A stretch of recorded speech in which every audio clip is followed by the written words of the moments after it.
বিসমিল্লাহির রহমানির রহিম। বৈষম্য বিরোধী ছাত্র আন্দোলনে শহীদদের আত্মার মাগফিরাত কামনায় ও ৪ নম্বর ওয়ার্ড কর্তৃক আয়োজিত বিশাল এই জনসভায় উপস্থিত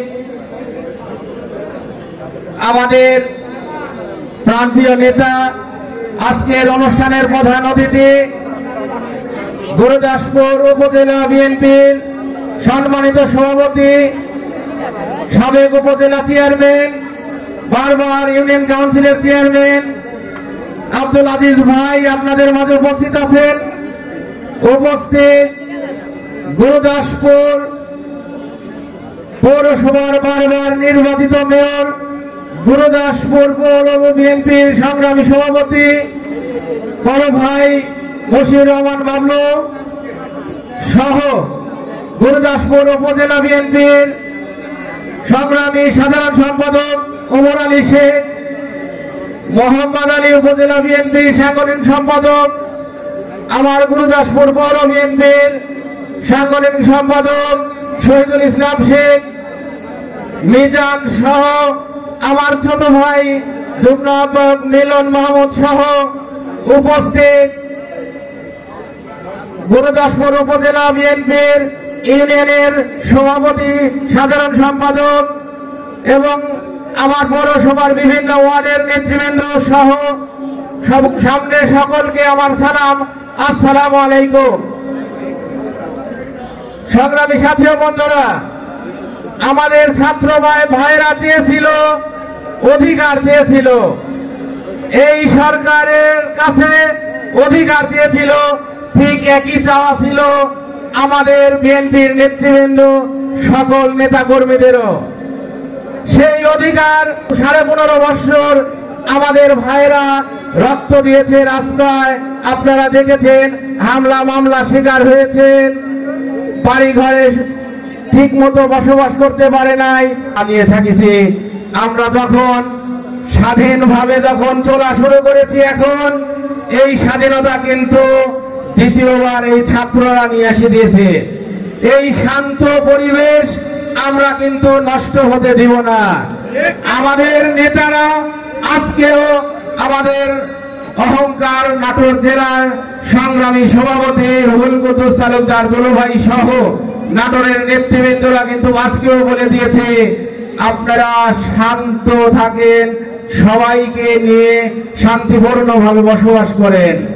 আমরা অশান্তি চাই না। আজিজ ভাইয়েরও একই কথা, বাবলু ভাইয়েরও একই কথা, সবাই আমরা কিন্তু শান্তি চাই। তার মানে এই নয় যারা আওয়ামী লীগ হয়ে আমাদের রক্ত ঝরাইছেন, চিহ্নিত যারা আওয়ামী লীগ আছেন, তারা কিন্তু বেশি বাড়াবাড়ি করবেন না। তারা কিন্তু আমরা দেখতে পাচ্ছি তারা বিভিন্নভাবে তারা সক্রিয় হওয়ার চেষ্টা করতেছেন। আপনাদের নেত্রী কিন্তু আপনাদের ভাসিয়ে দিয়ে কিন্তু পালিয়েছে। কারণ আপনাদের নেত্রী পালিয়েছে, আপনারা কিন্তু সংগঠিত হওয়ার চেষ্টা করবেন না। কারণ আপনার নেত্রী জানে আমি কি পরিমাণ অন্যায় করেছি, এই বাংলাদেশের মানুষের উপরে জুলুম নির্যাতন করেছি, বাধ্য হয়েছে সে পালিয়ে যেতে। কারণ আপনারা অন্যায় অত্যাচার করবেন না, আমাদের মধ্যে ঢুকে অশান্তি সৃষ্টি করবেন না। আমরা কিন্তু আপনাদের সবাইকে চিনি, জানি। আপনারা এই বাজারে ব্যবসা বাণিজ্য করেন, আপনারা শান্তিপূর্ণভাবে ব্যবসা বাণিজ্য করেন, আমরা আপনাদের বাধা দেব না। কিন্তু যদি সংগঠিত হয়ে আমাদের বিরুদ্ধে যদি আবার কোন রকম কোন অন্যায় কিছু করতে চান, আমরা কিন্তু এর প্রতিহত করব আপনাদের।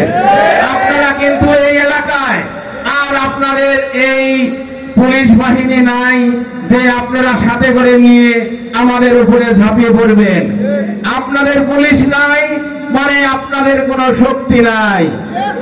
আমরা যে কোনো মুহূর্তে আপনাদের কিন্তু প্রতিহত করতে পারি, কিন্তু আমরা করতেছি না একটাই কারণ, বিএনপি শান্তিপূর্ণ দল, শান্তি চায়, আমরাও শান্তি চাই। যাই হোক, আমরা বক্তব্য দীর্ঘায়িত করব না। এইখানে বক্তব্য আজিজ ভাই দিবে, আমরা শুনবো। আমাদের প্রধান অতিথি বক্তব্য দিবে, আমরা শুনবো। আরেকটি কথা বলে শেষ করব। এইখানে আজিজ ভাই আছে, আমাদের নেতা বাবলু ভাই আছে, ওমর আলী আছে, আমি আছি, মোহাম্মদ আলী, শহীদুল সহ আমার মিলন সহ যারা নেতৃবৃন্দ যারা আছি, আপনারা অশান্তি করবেন না। কারো বাড়িঘর দখল, জমি দখল, এইগুলোতে যাবেন না। আমাদের সংগ্রাম শেষ হয় নাই এখনো। আমাদের সংগ্রাম যখন আজিজ ভাই শান্তিপূর্ণ একটা নির্বাচনের মাধ্যমে আজিজ ভাইকে এমপি হিসাবে আমরা পাবো, রাষ্ট্রীয় ক্ষমতায় যখন আমরা যাব, তখন আমাদের অনেক কিছুই করার আছে, তখন আমরা দেখব। আমরা তার আগ পর্যন্ত নিজেরা কোন বিদ্বেষ, হিংসা এগুলি করবেন না। আমরা শান্তি চাই, শান্তিপূর্ণভাবে বসবাস করতে চাই। সবাইকে আল্লাহ হাফেজ। শহীদ জিয়া অমর হোক, খালেদা জিয়া জিন্দাবাদ, তারেক রহমান যুগ যুগ জিয়া, দুলু ভাই জিন্দাবাদ, আজিজ ভাই জিন্দাবাদ।